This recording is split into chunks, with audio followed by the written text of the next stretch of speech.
আজকে আরও একটা রেসিপি নিয়ে আপনাদের মাঝে চলে আসলাম। আজকে আমি সরপুঁটি মাছ ভুনা করব। রেসিপিটা আপনাদের সাথে শেয়ার করব। আসসালামু আলাইকুম, welcome back to my channel. সবাই কেমন আছেন? আশা করছি সবাই ভালো আছেন, সুস্থ আছেন। আলহামদুলিল্লাহ, আমরা ভালো আছি।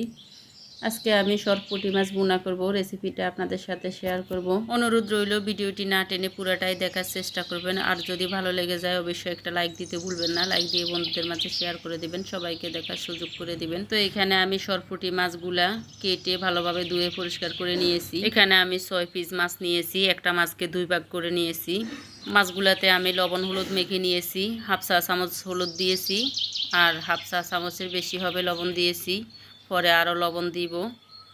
তো এখন আমি ফ্রাই প্যানে দিয়ে দিলাম তেল। চুলায় ফ্রাই প্যানটা বসিয়ে তার মধ্যে তেল দিয়ে দিলাম, দিয়ে একটু লবণ দিয়ে দিলাম গরম তেলের মধ্যে, যাতে মাছগুলো নিচে লেগে না যায়।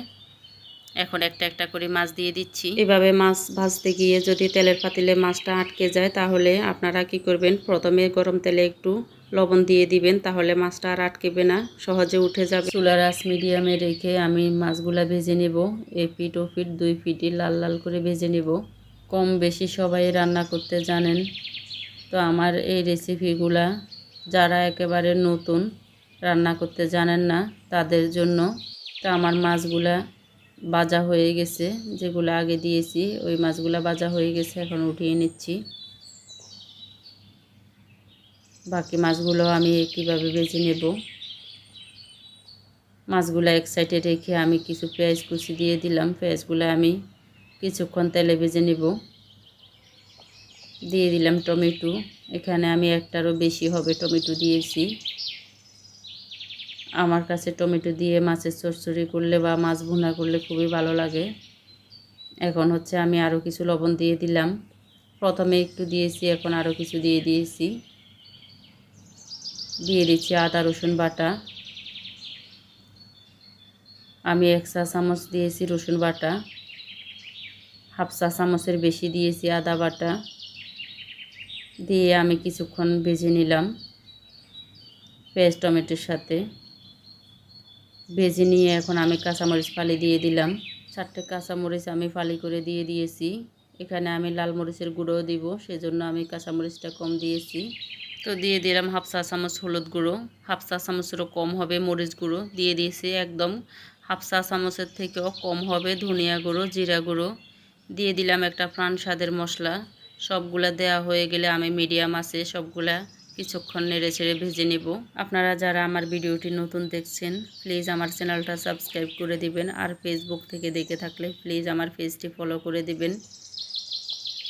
যারা অলরেডি সাবস্ক্রাইব করে দিয়েছেন, ফলো করে দিয়েছেন, তাদেরকে অসংখ্য ধন্যবাদ। তো কিছুক্ষণ ভেজে নিয়ে এখন আমি মাছগুলো উঠিয়ে নিলাম।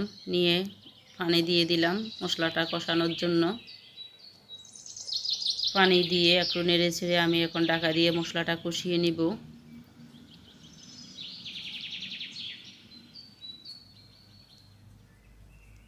ঢাকা দিয়ে দিলাম।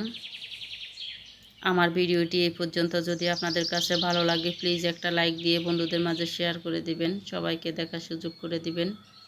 আর আমি সবার ভিডিওতে কিন্তু ফুল ওয়াচ দিই, প্লিজ আপনারা ফুল ওয়াচ দিয়ে ভিডিওটি দেখবেন। চুলার আঁচ লোতে রেখে আমি মশলাগুলো ভালোভাবে কষিয়ে নিয়েছি। এখন আমি মাছগুলো দিয়ে দিলাম। সবগুলা মাছ দিয়ে আমি ভালোভাবে আরও কিছুক্ষণ রান্না করে নিব। যখন মশলা থেকে তেল উপরে বেশি উঠবে, তখন আরও কিছু পানি দিয়ে দিব। যত কষানো হবে ততই মাছগুলা খেতে কিন্তু খুবই মজা লাগবে।